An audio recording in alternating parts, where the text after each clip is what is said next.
How's it going, everyone? My name is Derek Afasi. I'm the owner of Afasi Financial Group. And today's topic I want to discuss with you 403B withdrawal, and especially a 403B withdrawal in retirement. Now, individuals watching this video most likely have some sort of 403B type of retirement account. A 403B is just like a 401k, except for it's set up through a public institution as opposed to a 401k that is set up through a private institution. So essentially what happens is an individual would go work for a company, could be a hospital, could be any sort of, it could be a teacher, whatever the case may be. And as they're working for that company, they're saying, okay, listen, you're such a good employee. We want to offer you some sort of benefits package. This benefits package is going to include some different options that you could contribute your dollars into something known as a 403B account. So kind of think of that 403B account as like a bucket of money.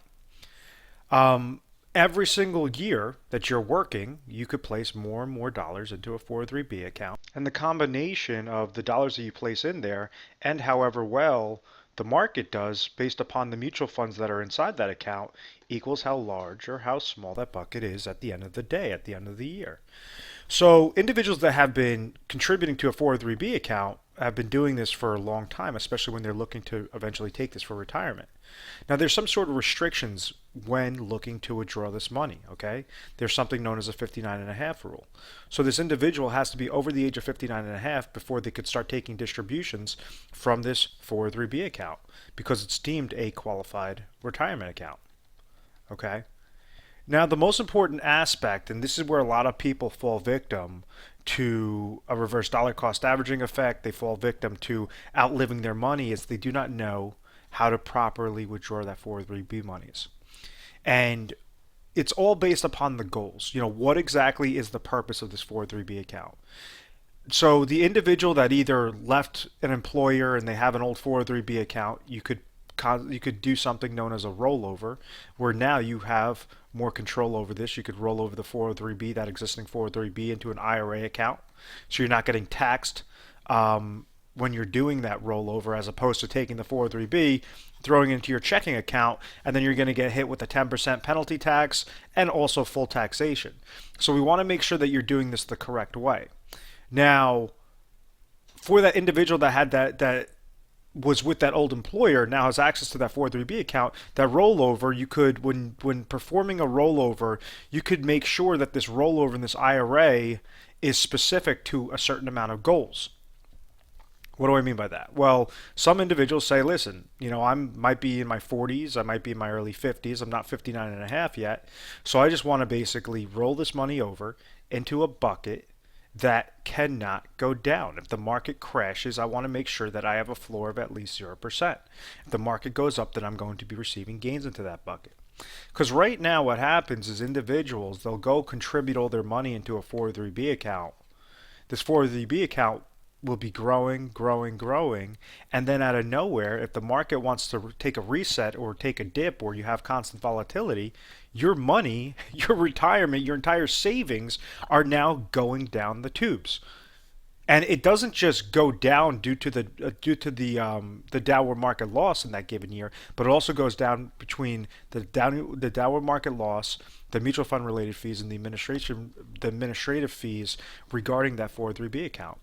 So one of these concepts that I always talk about, and I'll just give you a very simple example, is you might have an individual that says, okay, listen, I have $500,000 that's accumulated in my 403B account.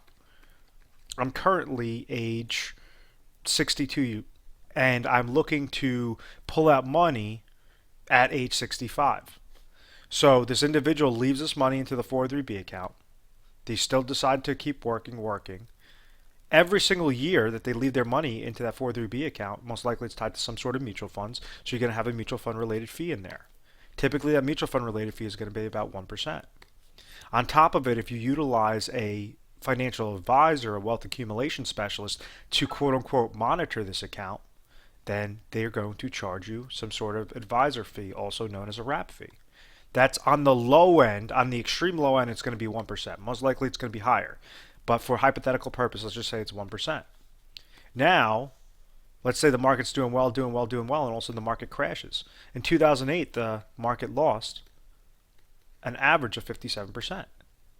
So If you had a portfolio of 500,000 and you lost 50%, obviously you dropped down $250,000 before touching that money that 1 year. Let's just say that there was a downward market loss of 10%, right? Which is a very realistic scenario. You didn't just lose 10%, but then you also lost from the advisor fee and you also lost from the mutual fund fee. So now you're down 12%. If you're going and you're trying to grow this account, and let's say now you hit age 65, and this is when the downward market loss occurred, you're also looking to pull out income from this account. First off, how much income do you pull out without outliving that bucket of money? Because the more money that you keep pulling out, the higher your chance of outliving this bucket and then remaining with $0 and not having any retirement income in there. But let's say an individual decides I want to pull out 5% per year. So with this situation, this person would have pulled out $25,000. They thought that they only took out 5%, but they would have ended up losing 100, would have been 17% of value.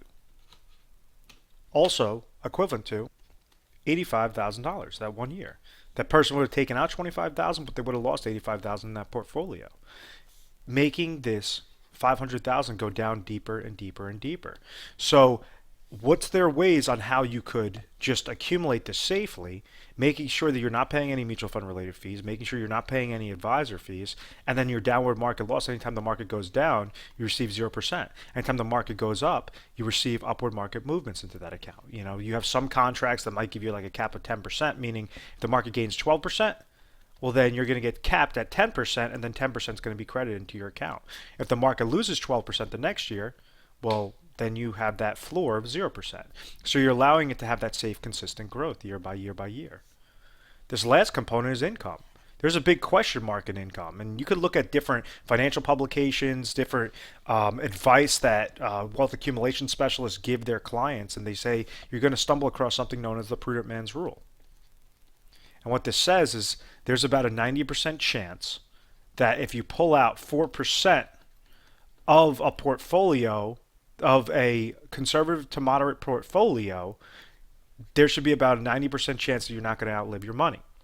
Well, it's been tested and has failed miserably that even this 4% projection that financial advisors came up with has been completely flawed, and you actually have to take even lower.